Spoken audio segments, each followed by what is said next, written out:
قرآن کہتا ہے کہ مشرک سے نکاح نہ کرو، اور دنیا میں سب سے زیادہ اکثریت بریلویوں کی ہوتی ہے. اور بھائی قرآن تو آپ کو اجازت دے رہا ہے کہ آپ جیوز اور کرسچنز کی عورتوں کے ساتھ نکاح کر سکتے ہیں، تو جیوز اور کرسچن بھی تو مشرک ہیں. صحیح بخاری میں آتا ہے کہ حضرت عبداللہ ابن عمر رضی اللہ تعالیٰ عنہ جیوز اور کرسچنز کی عورتوں سے بھی نکاح کو جائز نہیں سمجھتے تھے، اور وہ کہتے تھے کہ میرے نزدیک اس سے بڑا کوئی شرک نہیں کہ کوئی عیسیٰ ابن مریم کو اللہ کا بیٹا کہے. لیکن عبداللہ ابن عمر کا یہ فتویٰ کسی صحابی نے قبول نہیں کیا، نہ امت نے قبول کیا، بلکہ امام ابن کثیر نے باقاعدہ اس آیت کے کانٹیکسٹ میں جو آپ نے کوٹ کی سورۃ البقرہ کی کہ مشرک سے نکاح نہیں کر سکتے آپ،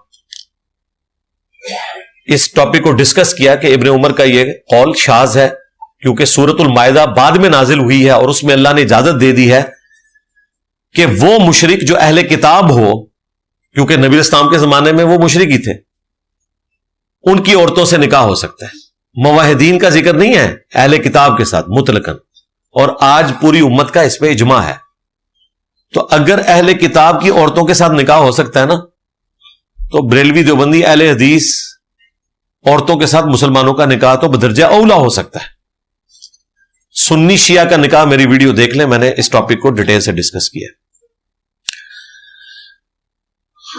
قادیانی کافر ہیں، نہ اس کی نماز روزہ زکوٰۃ کچھ بھی نہیں، لیکن آپ کہتے ہیں کہ حنفی قادیانیوں کی طرح نماز پڑھتے ہیں. آپ حنفیوں کو قادیانیوں سے ملا رہے ہیں؟ نہیں، ہم نہیں ملا رہے، انہوں نے خود ملایا نا. جب انہوں نے اہل حدیث کو رفع الیدین کرنے کے اوپر کہا کہ یہ قادیانی ہو جائے گا چونکہ یہ رفع الیدین کر رہا ہے، تو وہ تھپڑ ان کے منہ پہ خود آ کے لگ گیا نا. یہ تو آپ نے بتایا تھا نا کہ جو رفع الیدین کرتا ہے وہ قادیانی ہو جاتا ہے. تو ہم نے بتایا کہ قادیانیوں کی نماز تو آپ والی نماز ہے. آپ اگر یہ اعتراض کرتے ہیں کہ جی قادیانیوں کی تو نماز ہی نہیں ہے، تو میرے بھائی وہ تو اہل حدیثوں کی مسجدیں بھی مسجدیں نہیں ہیں بریلویوں کے نزدیک، لیکن ہم مسجد کا لفظ تو بولتے ہیں. اور پھر اس سے بھی بڑھ کر کیا ہم یروشلم کے لیے نہیں کہتے کہ وہ یہودیوں کا قبلہ ہے؟ کہتے ہیں نا، حالانکہ یہودی تو کافر ہیں اور یروشلم ہمارے لیے بھی اہمیت کا حامل ہے، لیکن قبلے کی ٹرم تو اسپیسیفکلی مسلمانوں کی ٹرم ہے، ہم یہودیوں کے لیے استعمال کرتے ہیں. سمجھانے کے لیے اس طرح کی ٹرمز استعمال ہو سکتی ہیں.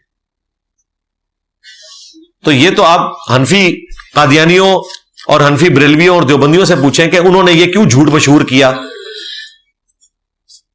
کہ جو رفع الیدین کرتا ہے وہ قادیانی ہو جاتا ہے بریلویوں اور دیوبندیوں نے. اب وہ آگ تمہارے گھر تک پہنچی ہے تو لعنت بھیجو ان بزرگوں کے اوپر جنہوں نے تمہیں یہ پٹی پڑھائی تھی. ہمیں کیا کہتے ہو؟ اتنی مسکین سی شکل بنا کے نا آپ کو یہ بتاتے ہیں دیکھیں جی اگر آپ حنفی امام کے پیچھے نماز پڑھ رہے ہیں نا تو نبی الاسلام نے تو کہا ہے کہ امام کو فالو کرنا چاہیے، تو رفع الیدین چھوڑ دیا کریں. اگر تمہارا یہ اصول مانا جائے تو پھر تم حج اور عمرے کی ٹریننگ میں کیوں نہیں بتاتے کہ امام کعبہ رفع الیدین کرتا ہے، لہذا جتنے حنفی ہیں وہاں جا کے رفع الیدین شروع کریں اور آمین اونچی کہیں. لو سامو نالی کھوتی مر جائے گی ندی. حنفیوں یعنی کہ بریلویوں اور دیوبندیوں اپنی عوام کو یہ کہا کرو حج کی ٹریننگ میں اور عمرے کی ٹریننگ میں کہ امام کعبہ چکے رفع الیدین کرتے ہیں، وہاں مسلمانوں کی یونٹی ہونی چاہیے، ویسے بھی حکم ہے امام کو فالو کرنے کا، تم نے بھی رفع الیدین کرنا ہے اور اونچی آمین کہنی ہے.